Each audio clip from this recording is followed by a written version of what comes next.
पुत्रपन्ना एकादशी कब है, आइए जाने इस एकादशी की कथा, तारीख और पूजा करने की विधि।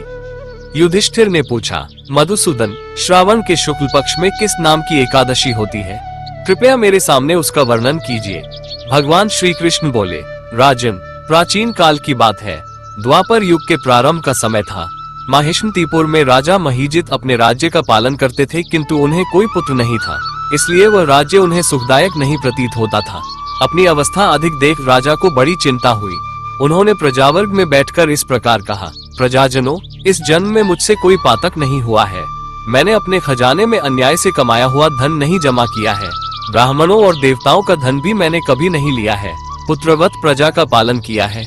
धर्म से पृथ्वी पर अधिकार जमाया है। दुष्टों को, चाहे वे बंधु और पुत्रों के समान ही क्यों न रहे हो, दंड दिया है। शिष्ट पुरुषों का सदा सम्मान किया है और किसी को द्वेष का पात्र नहीं समझा है। फिर क्या कारण है जो मेरे घर में आज तक पुत्र उत्पन्न नहीं हुआ? आप लोग इसका विचार करें। राजा के ये वचन सुनकर प्रजा और पुरोहितों के साथ ब्राह्मणों ने उनके हित का विचार करके गहन वन में प्रवेश किया। राजा का कल्याण चाहने वाले वे सभी लोग इधर उधर घूमकर ऋषि सेवित आश्रमों की तलाश करने लगे। इतने में उन्हें मुनिश्रेष्ठ लोमश जी के दर्शन हुए। लोमश जी धर्म के अतत्वज्ञ, संपूर्ण शास्त्रों के विशिष्ट विद्वान, दीर्घायु और महात्मा हैं। उनका शरीर लोम से भरा हुआ है। वे ब्रह्मा जी के समान तेजस्वी हैं। एक एक कल्प बीतने पर उनके शरीर का एक एक लोम विशीर्ण होता है, टूटकर गिरता है, इसीलिए उनका नाम लोमश हुआ है। वे महामुनि तीनों कालों की बातें जानते हैं। उन्हें देखकर सब लोगों को बड़ा हर्ष हुआ।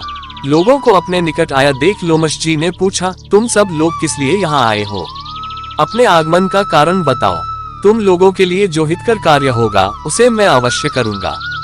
प्रजाजनों ने कहा, ब्राह्मण, इस समय महीजित नाम वाले जो राजा हैं, उन्हें कोई पुत्र नहीं है। हम लोग उन्हीं की प्रजा हैं, जिनका उन्होंने पुत्र की भांति पालन किया है। उन्हें पुत्रहीन देख उनके दुख से दुखित हो हम तपस्या करने का दृढ़ निश्चय करके यहाँ आए हैं। द्विजोत्तम, राजा के भाग्य से इस समय हमें आपका दर्शन मिल गया है। महापुरुषों के दर्शन से ही मनुष्यों के सब कार्य सिद्ध हो जाते हैं। मुने, अब हमें उस उपाय का उपदेश कीजिए जिससे राजा को पुत्र की प्राप्ति हो। उनकी बात सुनकर महर्षि लोमश 2 घड़ी के लिए ध्यानमग्न हो गए। तत्पश्चात राजा के प्राचीन जन्म का वृतांत जानकर उन्होंने कहा, प्रजावृंद, सुनो। राजा महीजित पूर्वजन्म में मनुष्यों को चूसने वाला धनहीन वैश्य था।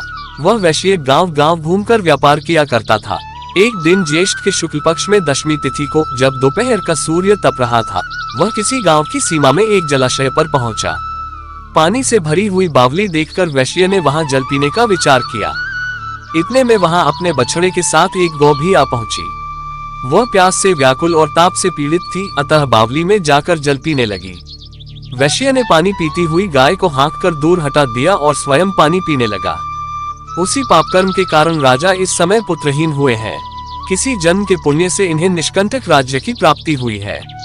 प्रजाजनों ने कहा, मुने, पुराणों में उल्लेख है कि प्रायश्चित रूप पुण्य से पाप नष्ट होते हैं, अतः ऐसे पुण्य कर्म का उपदेश कीजिए जिससे उस पाप का नाश हो जाए।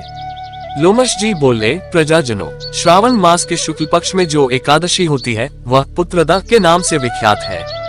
वह मनोवांछित फल प्रदान करने वाली है। तुम लोग उसी का व्रत करो। ये सुनकर प्रजाजनों ने मुनि को नमस्कार किया और नगर में आकर विधिपूर्वक पुत्रदा एकादशी के व्रत का अनुष्ठान किया। उन्होंने विधिपूर्वक जागरण भी किया और उसका निर्मल पुण्य राजा को अर्पण कर दिया। तत्पश्चात रानी ने गर्भधारण किया और प्रसव का समय आने पर बलवान पुत्र को जन्म दिया। इसका महात्म्य सुनकर मनुष्य पापों से मुक्त हो जाता है तथा इहलोक में सुख पाकर परलोक में स्वर्गीय गति को प्राप्त होता है।